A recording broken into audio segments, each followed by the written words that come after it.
Olá a todos, vamos a mais um treinamento do nosso canal Mitose. Lembrando sempre que o objetivo é contribuir com a formação dos futuros líderes transformadores do nosso país. Meu nome é Fabrício Barbosa, atualmente sou coordenador de performance na Burger King Brasil, formado em Engenharia de Alimentos pela Universidade Federal de Viçosa e com MBA em Gestão e Engenharia de Qualidade pela Universidade de São Paulo. O tema de hoje é Pipeline de Liderança.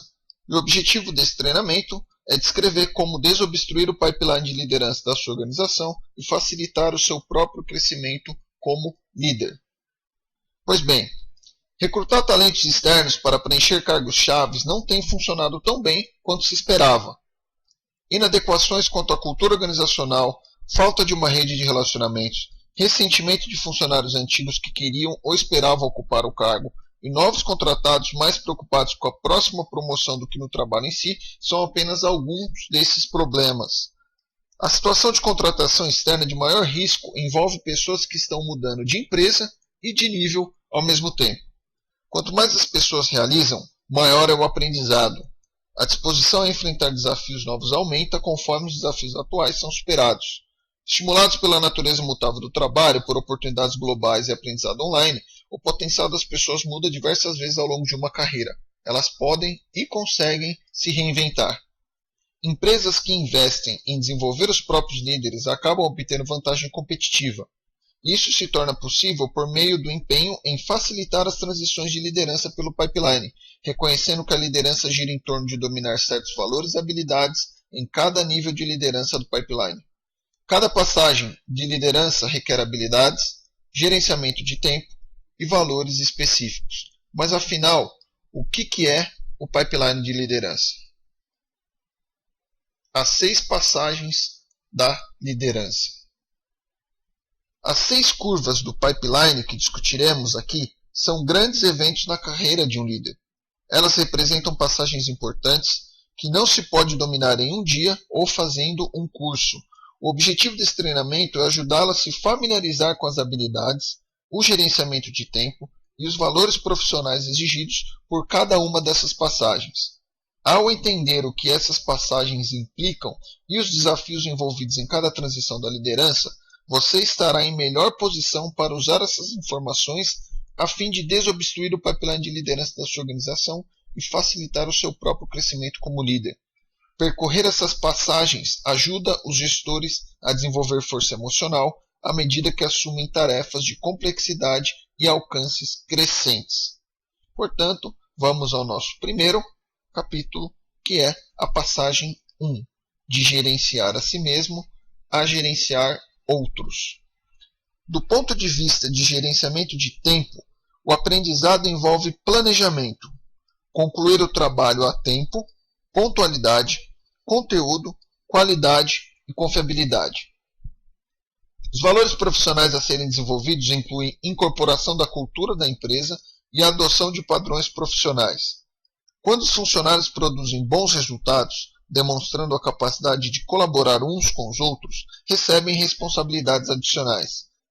Quando demonstram capacidade de enfrentar essas responsabilidades e respeitam os valores da empresa, costumam ser promovidos a gerentes de primeiro nível. Quando isso acontece, estão na passagem 1. As habilidades que devem ser adquiridas nessa primeira passagem de liderança incluem planejar o trabalho, preencher cargos, atribuir tarefas, motivar, aconselhar e avaliar o trabalho dos outros. Gestores de primeira viagem precisam aprender a realocar seu tempo de forma a não somente concluir o trabalho que lhe é atribuído, como também ajudar os outros a terem um desempenho eficaz. Eles não podem dedicar todo o seu tempo a apagar incêndios, lidando com as tarefas sozinhos.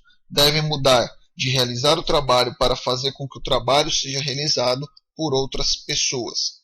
Nessa tabela a seguir, temos alguns exemplos de habilidades, gerenciamento de tempo e valores profissionais de cada uma dessas situações, enquanto colaborador individual e a partir do momento em que você atravessa essa primeira passagem para gerente de primeiro nível. O sucesso como gerente de primeira viagem exige uma grande transição para a qual muita gente não está preparada. Talvez o aspecto mais difícil dessa transição seja que esses gestores passam a ser responsáveis por garantir que o trabalho seja feito por outros, não por eles mesmos. Essa transição pode ser resumida da seguinte forma: os gestores devem parar de pensar apenas em si e começar a pensar nos outros. Claro que é mais fácil falar do que fazer, mas tentaremos resumir as mudanças nas 3 áreas listadas a seguir.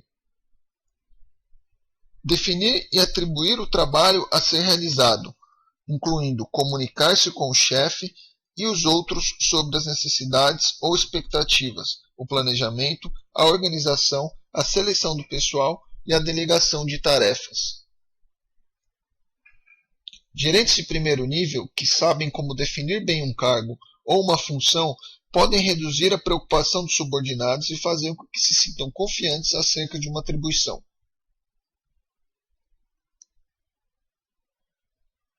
Outra mudança: permitir aos subordinados diretos que façam o trabalho enquanto monitora, orienta, fornece feedback, adquire recursos, soluciona problemas e se comunica. Um sinal claro de um pipeline obstruído neste primeiro nível é uma taxa alta de estresse entre os colaboradores individuais. Quando eles se sentem sobrecarregados e percebem que o chefe não lhes oferece ajuda suficiente para dar conta do trabalho, é provável que falte a este gerente uma habilidade fundamental do primeiro nível. Estes são alguns sinais comuns de que o gestor não dominou ainda esta habilidade. Ele considera as perguntas de seus funcionários intervenções, ele corrige os erros em vez de ensinar a fazer o trabalho corretamente, e ele recusa-se a se responsabilizar pelo sucesso do pessoal, destacando-se de seus problemas e fracassos.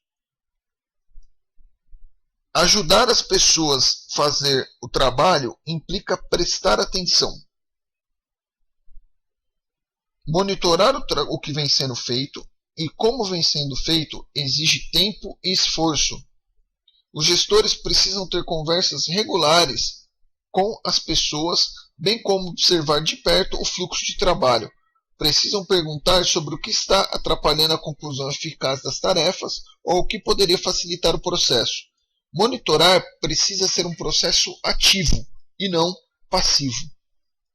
Talvez a habilidade mais simples e que muitos novos gestores nunca valorizaram como colaboradores individuais seja estar disponível. O que não significa apenas deixar a porta aberta e responder às perguntas de má vontade. É mais uma atitude do que um evento. As pessoas sentem quando um chefe é acessível. Tudo, do discurso à linguagem corporal, comunica acessibilidade ou falta dela.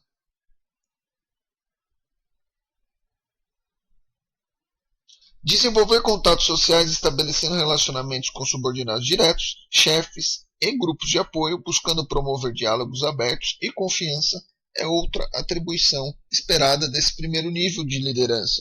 O gestor precisa aprender a valorizar e estabelecer relacionamentos com 3 tipos de pessoas: o chefe, e por extensão a estrutura gerencial, entender como é que ela funciona; os subordinados diretos, desenvolver respeito, apoio mútuo e se tornar responsável pelo sucesso dos subordinados e vice-versa; e com os fornecedores, clientes e outros grupos relevantes, estabelecer relacionamentos de propósito comum, nas quais ambas as partes trabalham visando o sucesso do negócio. Os novos gestores devem deixar de lado as atribuições de colaboradores individuais e encarar que agora são responsáveis pela produtividade e pela expansão da capacidade individual que acompanha o cargo de gestor.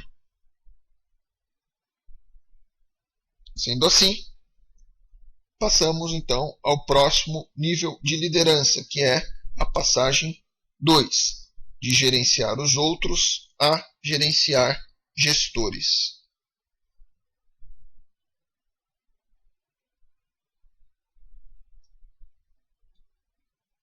Gestores de nível 2 selecionam e desenvolvem as pessoas que acabarão se tornando líderes da empresa. Antes, as atribuições individuais ainda faziam parte da descrição do cargo. Agora é preciso abrir mão das tarefas individuais. As principais habilidades que devem ser dominadas durante essa passagem incluem selecionar as pessoas que devem percorrer a passagem 1, atribuir-lhes tarefas gerenciais e de liderança, avaliar seu progresso como gestores e fazer coaching. O foco principal do gerente de gestores é o empoderamento de gerentes de primeiro nível. 5 sinais de gestores na posição errada são: 1. Dificuldade de delegar, má gestão do desempenho, incapacidade de desenvolver uma equipe forte, foco exclusivo na execução do trabalho, não reconhece seu papel como coach ou desenvolvedor de talento, e escolha de clones em vez de colaboradores. O que os gerentes de gestores deveriam fazer? 1. Selecionar e treinar gerentes de primeiro nível capazes. Cobrar de gerentes de primeiro nível a prestação de contas pelo trabalho gerencial. E isso significa avaliar as pessoas com base na qualidade das decisões e seleção delas, na frequência e na qualidade do feedback do desempenho, na capacidade de trabalhar em equipe com outros departamentos e na habilidade de produzir resultado em equipe. E aprender a redistribuir dinheiro, tecnologia e pessoal de apoio para melhorar resultados é um ato de malabarismo que requer certa prática.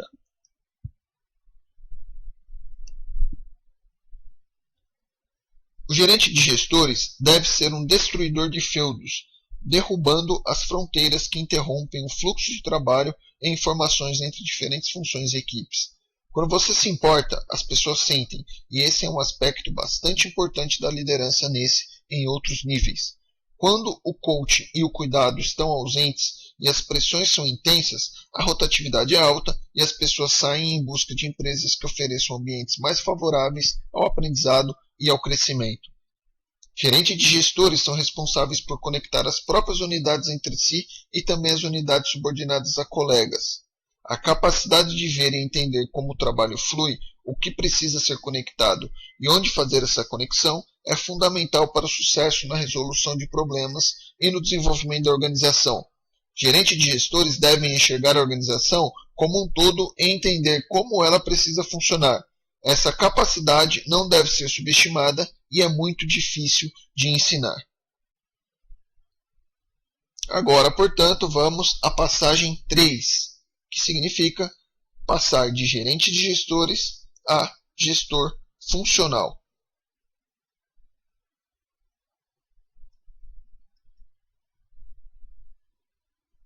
Essa passagem exige desenvolvimento de novas habilidades de comunicação e gestão sobre certas áreas que estão fora de sua expertise.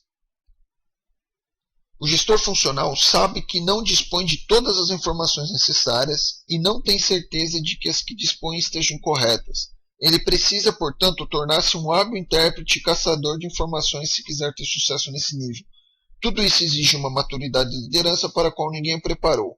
Os líderes maduros são aqueles que desenvolveram empatia, senso de oportunidade, discernimento e fontes de informações. Aprenderam a ouvir e buscam absorver informações de fontes tanto dentro quanto fora de suas organizações por vias formais e informais.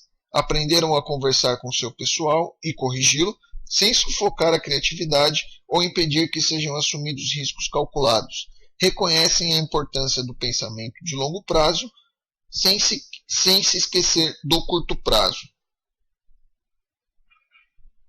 Os melhores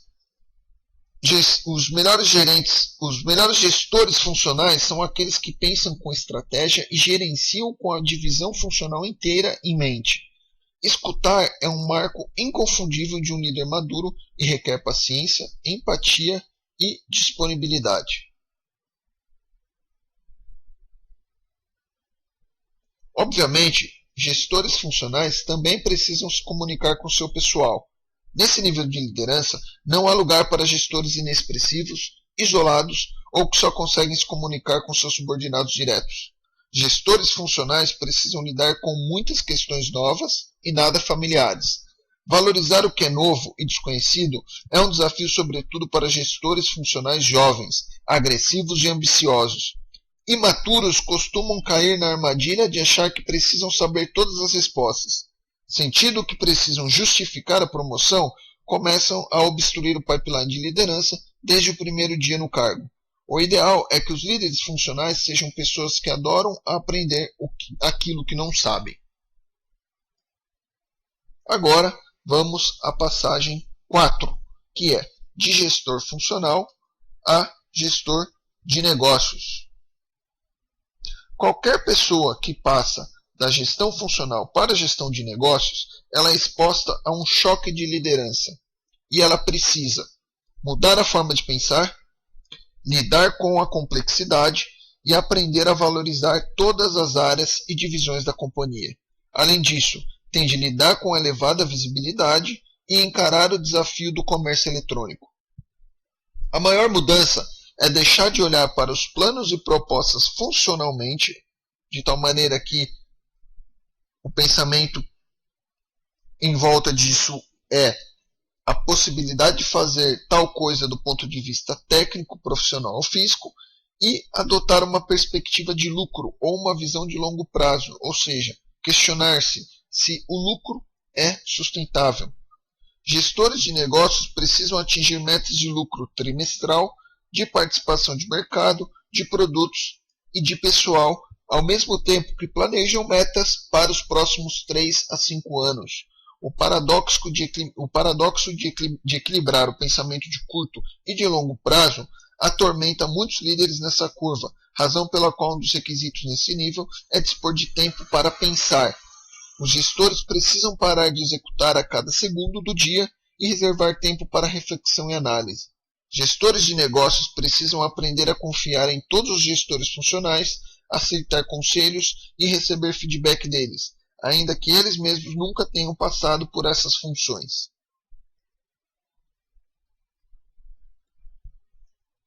Passagem 5. De gestor de negócios a gestor de grupo. O gestor de negócios valoriza o sucesso do próprio negócio. Já o gestor de grupo valoriza o sucesso do negócio de outras pessoas. Trata-se de uma distinção fundamental, porque algumas pessoas só obtêm satisfação quando recebem a maior parte do crédito. Esse nível exige uma mudança crítica em 4 conjuntos de habilidades. Os gestores de grupo precisam se tornar capazes de avaliar a estratégia para fins de alocação de capital de pessoal. Essa é uma habilidade empresarial sofisticada que envolve aprender a fazer as perguntas adequadas, analisar os dados certos e aplicar a perspectiva corporativa correta para entender qual estratégia tem maior probabilidade de obter sucesso e, portanto, deve ser financiada. Gestores de grupo precisam saber quais gestores funcionais estão prontos para se tornarem gestores de negócio. Responsabilizar-se pelo coaching de novos gestores de negócio também é um papel importante para esse nível. A terceira habilidade tem a ver com a estratégia do portfólio. Eu tenho o conjunto certo de negócios? Quais negócios devem ser acrescentados, abandonados ou modificados para nos posicionar apropriadamente e assegurar receitas atuais e futuras? Os gestores de grupo devem avaliar se possuem as capacidades essenciais certas. Os gestores precisam levar em conta as complexidades de gerir várias empresas, pensando em termos de comunidade, setor e governo. A tarefa deles não se limita ao que, mas também inclui o como os lucros são gerados.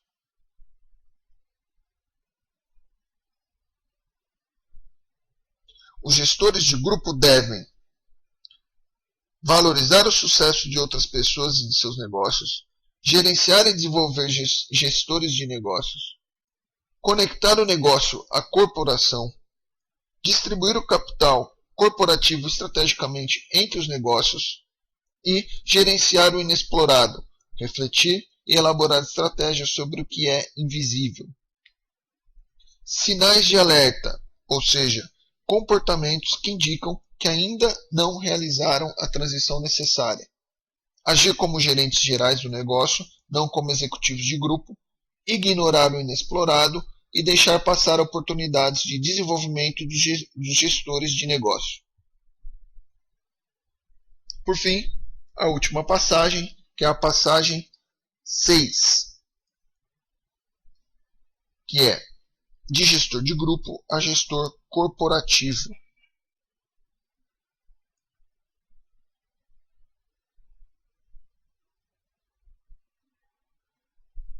Como líderes de uma instituição, é necessário que sejam pensadores de longo prazo, visionários. Ao mesmo tempo, precisam desenvolver mecanismos operacionais para conhecer e conduzir o desempenho trimestre após trimestre, mantendo-os em sintonia com a estratégia de longo prazo. Líderes corporativos precisam lidar com o fato de que seu desempenho como CEO será baseado em 3 ou 4 decisões anuais de alta alavancagem. Portanto, é fundamental perseguir essas 3 ou 4 prioridades fundamentais para a missão e se concentrar nelas. Essa também é a única posição de liderança na organização em que é fundamental inspirar todos os funcionários por meio de uma variedade de ferramentas de comunicação. Ao estabelecer requisitos apropriados para os 6 níveis de liderança, as empresas poderiam facilitar muito o processo de planejamento de sucessão, desenvolvimento e seleção de suas organizações. Gestores poderiam ver com clareza a defasagem entre seu nível de desempenho atual e o nível desejado e também identificar lacunas em seu treinamento e experiência em que ponto pular uma passagem e como isso vem prejudicando seu desempenho. Mais do que nunca, os CEOs precisam motivar as pessoas, liberando essa energia em todos os níveis, em particular no mais baixo, onde acontece a ação. Selecionar as pessoas certas e cuidar para que continuem aprimorando suas habilidades e seus conhecimentos é uma responsabilidade que, em última análise, recai sobre o CEO. Existem 5 desafios de liderança mais importantes que são enfrentados pelos gestores corporativos. 1. Entregar resultados financeiros e de faturamento consistentes e previsíveis. 2. Definir o rumo da empresa. 3. Moldar as habilidades interpessoais. 4. Manter uma vantagem na execução, perguntando a si mesmo: como que está meu desempenho? Eu sei o que está acontecendo? Os CEOs precisam ter canais de comunicação direto com os clientes e os funcionários de linha de frente e se manter bem informado em relação ao desempenho da empresa e dos mercados. As pessoas estão me dando más notícias? O conselho de administração está desempenhando seu papel? Minha equipe é produtiva e motivada? E 5. Gerir a empresa em um contexto global. Liderar uma empresa requer inteligência, mas não é um exercício de lógica. O cargo não se resume a fazer apresentações incríveis no PowerPoint para o conselho de administração. Envolve assegurar a boa execução, escolher as pessoas certas, valorizar o resultado da empresa e desenvolver relacionamentos dentro e fora da organização. Portanto, como fazer, então, a gestão do desempenho de seus liderados? Existem 4 premissas para a melhoria do desempenho.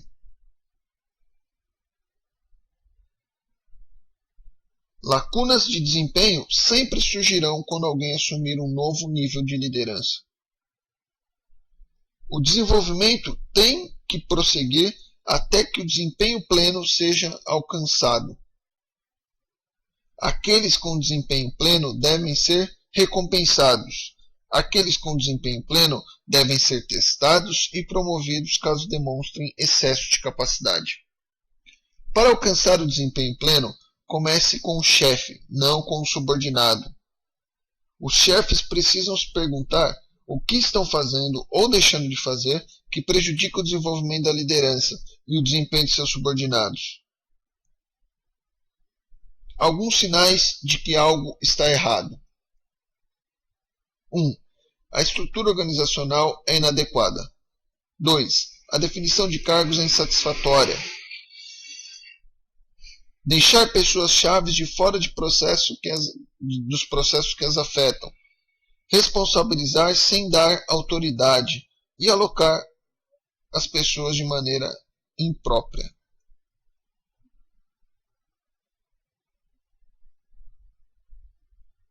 Busque por evidências de uma mudança de valores profissionais. Para coletar esses sinais de mudanças, faça o seguinte. 1. Conduza uma conversa sobre lições aprendidas tanto após sucesso quanto após fracassos. Examine as agendas dos gestores. Os valores direcionam as prioridades e o gerenciamento de tempo. Ouça com atenção como os gerentes avaliam os subordinados e analise os planos submetidos pelos gestores da perspectiva dos valores. Os planos costumam revelar o que os gestores mais valorizam. Use o Action Learning como veículo básico de desenvolvimento, que consiste numa ferramenta para mudar comportamentos e valores, que, em resumo, envolve montar uma equipe de líderes pertencentes ao mesmo nível de liderança e lhes designar uma tarefa altamente desafiadora relacionada ao importante objetivo do negócio. Enfrente imediatamente o desempenho inadequado.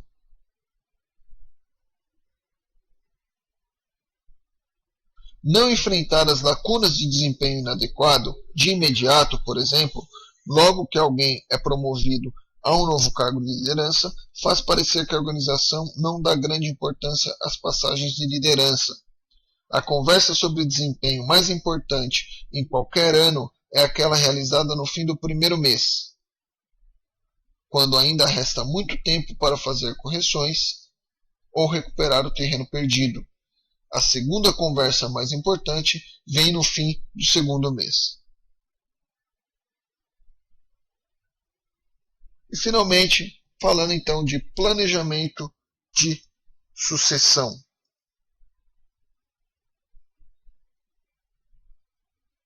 A definição do planejamento de sucessão, segundo o modelo de pipeline de liderança, garante que o foco deve ser o desempenho.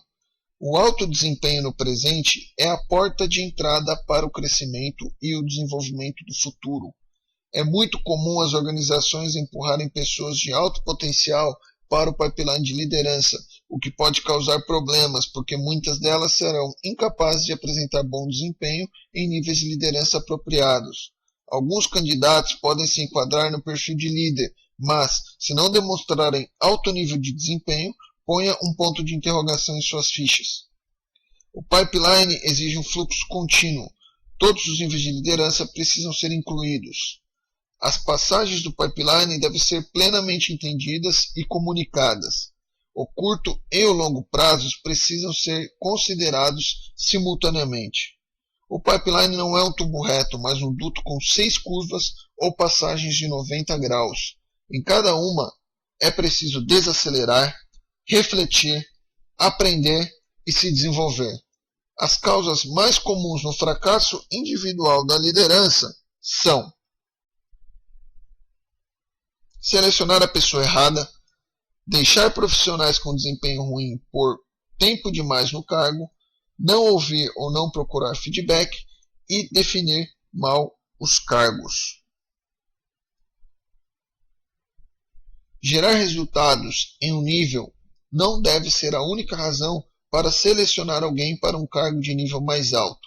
Na maioria dos casos, o fracasso não acontece porque as pessoas são preguiçosas ou incompetentes. Acontece porque não entendem seus papéis ao passar para novos níveis de liderança. Para evitar o fracasso decorrente de uma definição de cargo deficiente, os gestores devem se lembrar de nunca aceitar cegamente as definições de seu cargo e obter validação para sua definição. Existem 3 ingredientes-chave capazes de impedir o fracasso institucional: um modelo de liderança, padrões para avaliar o desempenho e um vocabulário específico para abordar os problemas. Quando a verdadeira conversa acontece nos corredores, depois da reunião, e não na reunião em si, os líderes falharão mais cedo ou mais tarde, oportunidades serão perdidas ou ambos. E a seguir nós temos uma tabela exemplificando o modelo de liderança da Burger King Brasil e Popeyes, em que exemplifica que os nossos líderes entregam resultados com disciplina de execução e trabalho em equipe, agem como donos do negócio e embaixadores da empresa, lideram pelo exemplo e promovem nossa cultura, desenvolve pessoas formando líderes dentro de casa, cria um ambiente de alta performance focado na satisfação do cliente, enfrentam os problemas, participam das soluções e aprendem com os erros, respeitam nossos colaboradores, clientes, fornecedores, comunidades e meio ambiente, inspiram, dando significado ao valor do trabalho e construção do sonho. Então, uma ferramenta fundamental para contribuir com o desenvolvimento dos liderados é o coaching. E o que vale destacar aqui é que uma grande frustração de muitos coaches é que as pessoas se recusam a abrir mão de certas atitudes negativas.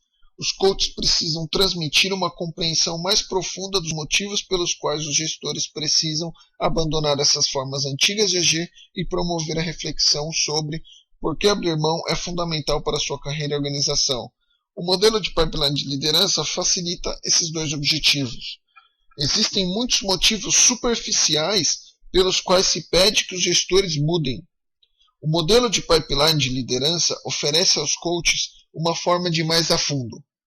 Se você quiser transpor a segunda passagem de liderança, tem de abrir mão do valor A e adotar o valor B. Deve abandonar a habilidade C e adquirir a habilidade D. Precisa deixar de gastar seu tempo da forma A e gastá-lo da forma G. Lembre-se, portanto, que muitos dos gestores sobre os quais estamos falando são os melhores e mais brilhantes da organização. Em geral, tiveram grande sucesso até esse ponto em suas carreiras, então é provável que presumam que continuarão desfrutando desse mesmo sucesso no futuro se seguirem com o que sempre fizeram e se esforçarem. Mas eles precisam refletir sobre o fato de que a liderança é composta por uma série de passagens e, por uma ou outra razão, eles falharam na travessia de ao menos uma delas. Pois bem, esse treinamento foi baseado no livro que se chama Pipeline de Liderança, de Ram Charan, Stephen Jotter e James Noel. Meu nome, novamente, é Fabrício Barbosa de Lima. Aqui está o meu contato, fico à disposição para quem enviem dúvidas ou comentários. Agradeço a atenção e até o nosso próximo treinamento.